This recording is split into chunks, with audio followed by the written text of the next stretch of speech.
బంగ్లాదేశ్లో ఈ నెల 12న సార్వత్రిక ఎన్నికలు జరగనున్నాయి. మాజీ ప్రధాని షేక్ హసీనా నేతృత్వంలోని అవామీ లీగ్పై ఆ దేశ ఎన్నికల సంఘం నిషేధం విధించడంతో బంగ్లాదేశ్ నేషనలిస్ట్ పార్టీ బీఎన్పీ ప్రధాన పోటీదారుగా ఉంది. భారత్కు వ్యతిరేకంగా పేరొందిన మతతత్వ పార్టీ జమాతే ఇస్లామీ నేతృత్వంలోని కూటమి బీఎన్పీకి ప్రత్యామ్నాయంగా కనిపిస్తోంది.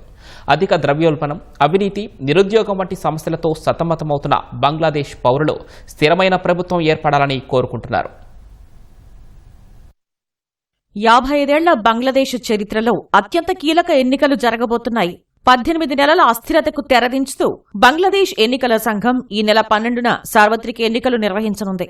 బంగ్లాదేశ్ పార్లమెంట్లో మొత్తం 350 స్థానాలుండగా 300 స్థానాలకు ప్రత్యక్ష ఎన్నికలు జరగనున్నాయి.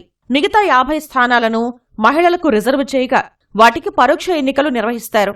బంగ్లాదేశ్ నేషనలిస్ట్ పార్టీ సహా మరో 51 పార్టీలు ఎన్నికల సంగ్రామంలో అమీతుమీ తేల్చుకోనున్నాయి.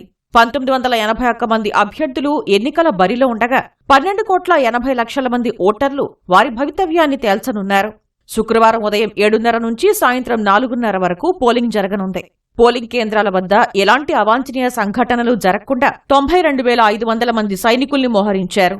ఎన్నికల ప్రక్రియను పరిశీలించేందుకు ఐరోపా సమాఖ్య 150 మందితో ఒక బృందాన్ని బంగ్లాదేశ్కు పంపించింది.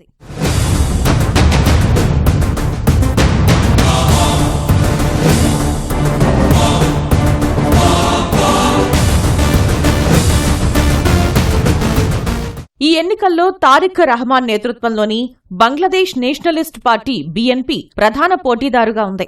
మాజీ ప్రధాని ఖలీదా జియా కుమారుడే తారిక్ రహమాన్. 17 ఏళ్ల తర్వాత గతేడాది డిసెంబర్లో ఆయన లండన్ నుంచి బంగ్లాదేశ్కు తిరిగి వచ్చారు. సరిహద్దుల్లో భారత్కు చెందిన బీఎస్ఎఫ్ దళాలు బంగ్లాదేశ్ పౌరులపై దాడులకు పాల్పడకుండా అవసరమైన చర్యలు తీసుకుంటామని బీఎన్పీ పార్టీ తమ మేనిఫెస్టోలో పేర్కొంది. తీస్తా, పద్మా నది జలాలకు సంబంధించి భారత్తో న్యాయబద్దమైన ఒప్పందాన్ని కుదుర్చుకునేందుకు కృషి చేస్తామని హామీ ఇచ్చింది. గల్ఫ్ దేశాలతో వ్యూహాత్మక భాగస్వామ్యాన్ని కుదుర్చుకుంటామని మేనిఫెస్టోలో పేర్కొంది. బంగ్లాదేశ్ భూభాగంలో ఉగ్రవాద కార్యకలాపాలకు చోటివ్వమని తెలిపింది. అధికారంలోకి వస్తే రోహింగ్యా సంక్షోభానికి పరిష్కారం చూపెడతామని బీఎన్పీ వెల్లడించింది. 300 స్థానాలకు గాను బీఎన్పీ పార్టీ 292 చోట్ల తమ అభ్యర్థులను బరిలో దింపింది.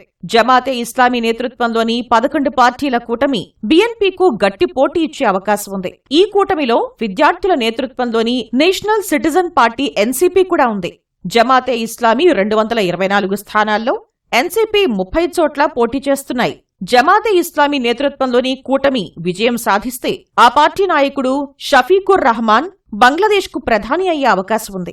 తమ పార్టీని పోటీ చేయకుండా నిషేధించి నిర్వహించే ఈ ఎన్నికలకు ఎలాంటి విలువ ఉండదని మాజీ ప్రధాని అవామీ లీగ్ అధినేత్రి షేక్ హసీనా అన్నారు.